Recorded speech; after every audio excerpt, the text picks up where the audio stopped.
Hello বন্ধুরা, আমি মিতু কীর্তনে। তোমরা হয়তো অনেকেই জানো যে আমি অনেকগুলো স্টুডেন্টকে পড়াই আর তাদের সঙ্গে আমার খুব ভালো সময় কাটে। তো এই যে ভিডিওটা দেখছো সেটা হচ্ছে 5 সেপ্টেম্বরের একটা ভিডিও। দিনটি ছিল শিক্ষক দিবস আর তারা আমাকে বলেছিল শিক্ষক দিবসে তারা আমার কাছ থেকে কিছু খেতে চায়। তো রীতিমতো আমি যেই কথা সেই কাজ, আমি ওদের জন্য দিনটা স্পেশাল করার জন্য একটু খাওয়া দাওয়ার ব্যবস্থা করেছিলাম। কিন্তু ওরাও যে আমাকে সারপ্রাইজ দেবে সেটা কখনোই ভাবিনি। ওরা আমার ফটো দিয়ে একটা কাস্টমাইজ কেক করে নিয়ে এসছে। আমি তো দেখে পুরোই অবাক। তারপরে কি করব, কেকটা কাটলাম এবং সবাইকে খাইয়ে দিচ্ছিলাম। আর তারপরে গিয়ে ছোট যারা আছে সবাইকেই খাইয়ে দিচ্ছিলাম। আর ওদের ভাবনা চিন্তা দেখে আমি তো পুরোই অবাক। তারপর আমাকে বসিয়ে বলছে তোমাকে আমরা গিফট দেবো, সেটা ভিডিও করব। যেহেতু বাচ্চা ওরা অত বোঝে না, তাই তারপরে গিয়ে আমি ভিডিও করে নিচ্ছিলাম আর গিফট দিচ্ছিল সবাই সবার মতো। এইটা যে পাশে দাঁড়িয়ে আছে সুস্মিতা, আমার স্টুডেন্ট, ও আমার জন্য কাস্টমাইজ করে একটা ফটো ফ্রেম বানিয়েছে। আর ওরা সব সুন্দর করে ওটাকে সাজিয়ে নিয়ে চলে এসছে। আর তারপরে গিয়ে গ্রুপ মিলে আমাকে একটা গিফট দিয়ে দেয় আর যে যার মতো করে প্রণাম করে চলে যাচ্ছে, যদিও আমি প্রণামের যোগ্য নেই। তারপরে আমাকে বলছে যে তুমি গিফটগুলো খোলো, আমরা তোমাদের সামনেই সব কিছু দেখাবো।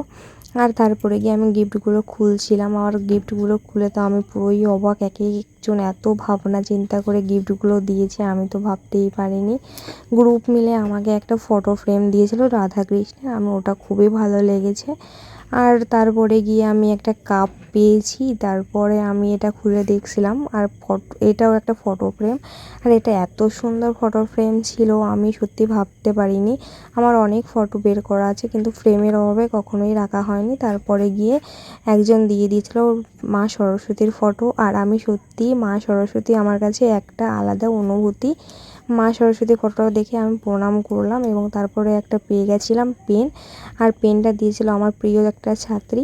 তার খুব ইচ্ছা ছিল অটোগ্রাফ নেওয়ার, কখনোই দেইনি কারণ আমি ওটার যোগ্য নেই। তারপরে আজকে তার আবদারটা পূরণ করলাম।